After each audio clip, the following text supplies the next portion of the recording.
দর্শক, গুরুত্বপূর্ণ একটা খবর। কুয়েতে কয়েকটি মার্কিন যুদ্ধ বিমান বিধ্বস্ত, প্রতিরক্ষা মন্ত্রণালয় বলছে। খবরগুলো কিন্তু পশ্চিমা গণমাধ্যমের নিয়ন্ত্রণে। যতটা খবর দ্রুত পাওয়া যাচ্ছে যে ইরানে হামলার সাথে সাথে পশ্চিমা গণমাধ্যমগুলো যেভাবে প্রচার করছে, মার্কিন পক্ষের যেই ক্ষয়ক্ষতি সেইগুলো কিন্তু আমরা একটু কমই পাচ্ছি। এর মধ্যেই কিছু কিছু পাওয়া যাচ্ছে। তাতে গতকালকে দেখলেন যে একটি নৌ জাহাজে হামলা চালিয়েছে এবং বেশ ক্ষয়ক্ষতি হয়েছে। 4টি ক্ষেপণাস্ত্র পড়েছে। 4 জন সৈন্য নিহত হওয়ার ঘটনা অন্যত্র অবশ্য। আজকের সর্বশেষ খবর হলো কিছুক্ষণ আগে প্রকাশ করে হয়েছে, সেটা হচ্ছে কুয়েতে মার্কিন দূতাবাসের কাছে ইরানের হামলাস্থল থেকে ধোঁয়া উঠছে। কুয়েতে আজ সোমবার সকালে কয়েকটি মার্কিন যুদ্ধ বিমান বিধ্বস্ত হয়েছে। তবে এসব যুদ্ধ বিমানের আরোহীরা জীবিত আছেন, কুয়েতের প্রতিরক্ষা মন্ত্রণালয় তথ্য নিশ্চিত করেছে। উপসাগরীয় অঞ্চলে তৃতীয় দিনের মতো ইরানের হামলা চলার মধ্যে যুদ্ধ বিমান বিধ্বস্ত হওয়ার ঘটনা ঘটল। কুয়েতের প্রতিরক্ষা মন্ত্রণালয় বলছে উদ্ধার অভিযান চলছে, আরোহীদের হাসপাতালে নেওয়া হয়েছে, তাদের শারীরিক অবস্থা স্থিতিশীল। এখানে একটা ঘটনা দেখেন যে ইরানকে কি পরিমাণ যুদ্ধ করতে হচ্ছে। যে ইরানকে হামলা চালাচ্ছে ইসরায়েল এবং যুক্তরাষ্ট্র যৌথভাবে।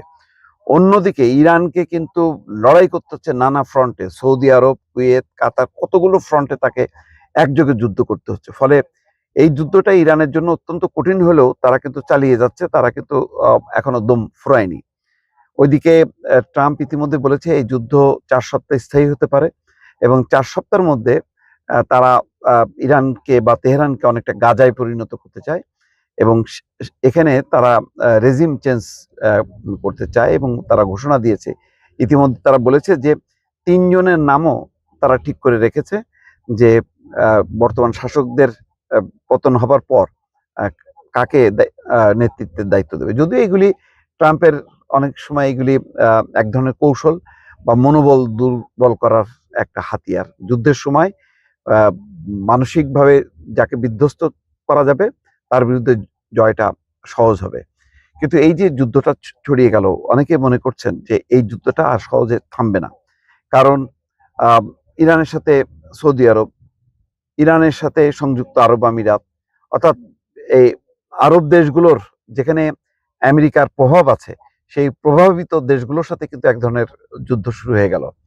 সেই কারণেই অনেকে বলছেন যে এই যুদ্ধটা যে আমেরিকা যদি প্রত্যাহার করে নেয়, অর্থাৎ সরেও যায় যুদ্ধ বিরতি নিয়ে, আরব দেশগুলোর মধ্যে কিন্তু যেই উত্তেজনা, যেই এক ধরনের শত্রুতা, সেটা কিন্তু সহসায় কমবে না।